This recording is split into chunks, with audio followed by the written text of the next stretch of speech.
በዓለም ላይ እጅግ ግዙፍ የተፈጥሮ የነዳጅ ሀብት ባለቤት ሆና ሳለ ዛሬ በከባድ ኢኮኖሚ ቀውስ በረሃብና በከፋ የዋጋ ግሽበት ውስጥ የምትገኝ አንዲት ሀገር አለ፣ ቬንዙዌላ።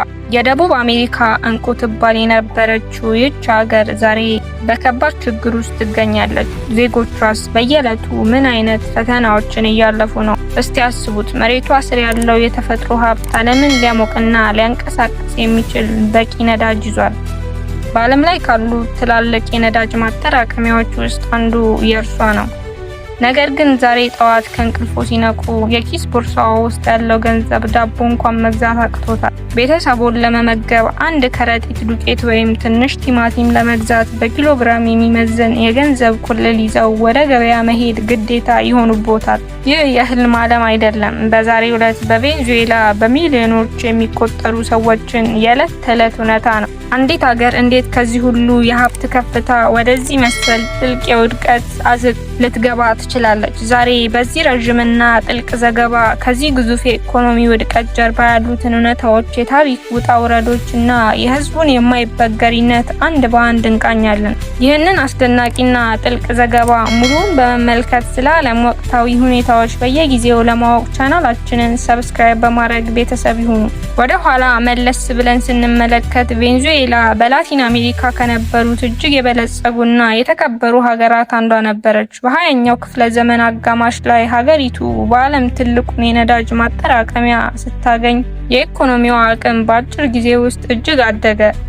በወቅቱ የቬንዙዌላ ገንዘብ ቦሊቫር ከአሜሪካ ዶላር ጋር ተወዳዳሪና ጠንካራ ነበር። ዜጎቿ ወደ ውጭ ሀገራት እየሄዱ ለእረፍት ይዝናኑ ነበር። ካራካስም የዘመናዊነትና የሀብት መገለጫ ትሆን ነበር። የሀገሪቱ ከተሞች በግዙፍ ህንፃዎች፣ በሚያምሩ አውራ ጎዳናዎች እና በዘመናዊ መሰረተ ልማቶች ተሞልተው ነበር።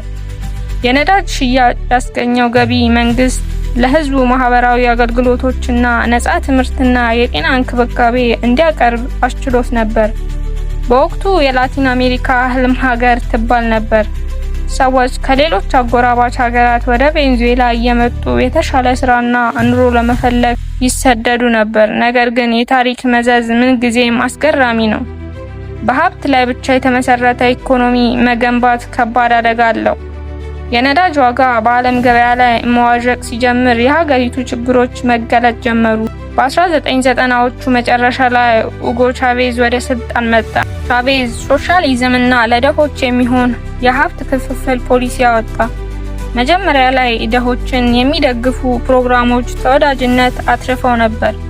ነገር ግን ከጊዜ ወደ ጊዜ የሀገሪቱ የግል ኩባንያዎች መወረሳቸው፣ የነዳጅ ኢንዱስትሪ በፖለቲካ ተሿሚዎች መመራቱና ዓለም አቀፍ ኢንቨስትመንቶች መሰደዳቸው የሀገሪቱን የኢኮኖሚ ማዕቀፍ ሙሉ በሙሉ አናወጠው። ከኡጎ ቻቬዝ ማለፍ በኋላ ስልጣኑን የተረከበው ኒኮላስ ማዱሮ አስተዳደረ። ሀገሪቱን ወደማይወጣው አዘቅት ውስጥ ከቷት ዛሬ ቬንዙዌላ በዓለም ታሪክ ታይቶ በማይታወቅ የከፋ የዋጋ ግሽበት ተመታለች።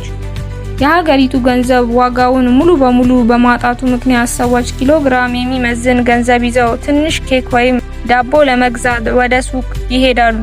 1 ኪሎ ሩዝ ወይም ጥቂት ቲማቲም ለመግዛት በሚሊዮኖች የሚቆጠር ቦሊቫር ያስፈልጋል። የባንክ ሂሳብ ያላቸው ሰዎች እንኳን ገንዘባቸውን ከባንክ ማውጣት ሲያቅታቸው አብዛኛው ሕዝብ ወደ ጥሬ ዕቃ ልውውጥ ወይም አሜሪካ ዶላር አጠቃቀም ተሸጋግሯል። የሱቆች መደርደሪያዎች ባዶ ናቸው። ሕይወት አድን መድኃኒቶች ጠፍተዋል። ሆስፒታሎችም የሚፈልጉትን መሰረታዊ የሕክምና እቃዎች ማግኘት አልቻሉም። ህጻናት በትምህርት ቤት ውስጥ በረሃብና የተመጣጠነ ምግብ እጥረት ምክንያት እየመነመኑ ይገኛሉ። በዚህ አስቸጋሪ ወቅት ውስጥ መንግስት የደሞዝ ጭማሪ አደርጋለሁ ቢልም የዋጋ ግሽበቱ ከደሞዙ በበለጠ ፍጥነት ስለሚጨምር የሰራተኛው የገንዘብ አቅም እያለቀ ሄዷል። የሀገሪቱ ገንዘብ ዋጋ እጅግ በመቀነሱ የተነሳ ሰዎች ገንዘብ ለመቁጠር ወይም ለመክፈል ማሽኖች ወይም ትላልቅ ከረጢቶች መጠቀም ጀምረዋል። አንዳንዴም ገንዘቡ ራሱ ከወረቀቱ ዋጋ በታች በመውደቁ በጎዳናዎች ላይ ተበታትኖ ይታያል። በዚህ ሁሉ መከራ ውስጥ ግን የቬንዙዌላ ህዝብ እጅ አልሰጠም።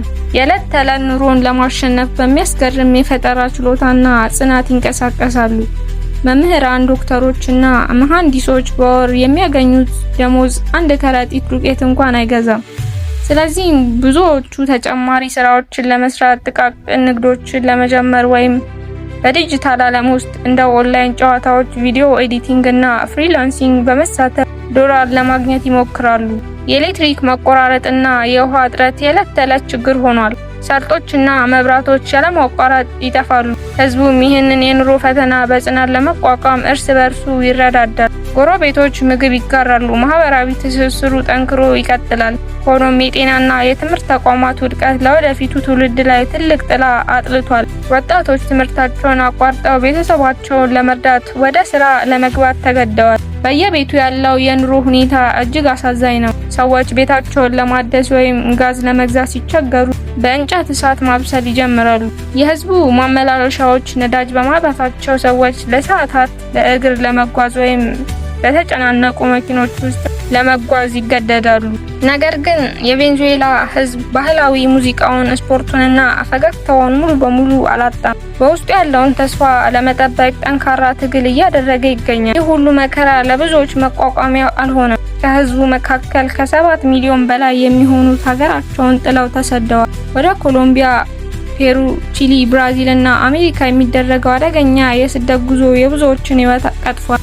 በጫካዎችና በበረሃዎች ውስጥ በእግር የሚደረገው ጉዞ እጅግ አስፈሪ ነው። ቤተሰቦች ተለያይተዋል። አባቶች ልጆቻቸውን ጥለው በስደት ጎዳና ላይ ወድቀዋል። ዛሬ ቬንዙዌላ የሰዎች መብት መጣስ፣ የዲሞክራሲ እጥረትና የከፋ የኢኮኖሚ ቀውስ ሰለባ ሆና ትገኛለች። በዓለም አቀፍ ደረጃ በሚሊዮኖች የሚቆጠሩ ስደተኞች በአጎራባች ሀገራት ውስጥ በችግር ውስጥ ይኖራሉ። በድንበር ማቋረጫዎች ላይ የሚታዩት አሳዛኝ ሁኔታዎች የዘመናችን ትልቁን ዓለም አቀፍ የስደተኞች ቀውስ ያሳያሉ። በሀገር ውስጥ የቀሩት አዛውንቶችና ህጻናት ደግሞ ከውጭ በሚላክላቸው አነስተኛ ገንዘብ ለመትረፍ ይጥራሉ። ነገር ግን ከዚህ ሁሉ ጨለማ በታች የህዝቡ ተስፋና ፍቅር አሁንም አልጠፋም። መቼም ቢሆን ሀገራቸው ከዚህ ቀውስ ወጥታ ወደ ቀድሞ ክብሯ እንደምትመለስ ያምናሉ። የቬንዙዌላ ታሪክ ለቀጣይ ትውልዶች ትልቅ ትምህርት የሚሰጥ ነው። ስለዚህ ጉዳይ የእርሱ አስተያየት ምንድነው? በኮሜንት መስጫው ላይ ያካፍሉን። ቪዲዮውን ከወደዱት ላይክ ማድረጉን አይርሱ። ለቻናላችን አዲስ ከሆናችሁ ሰብስክራይብ በማድረግ የቻናላችን አባል ይሁኑ። ስለተከታተላችሁን እናመሰግናለን።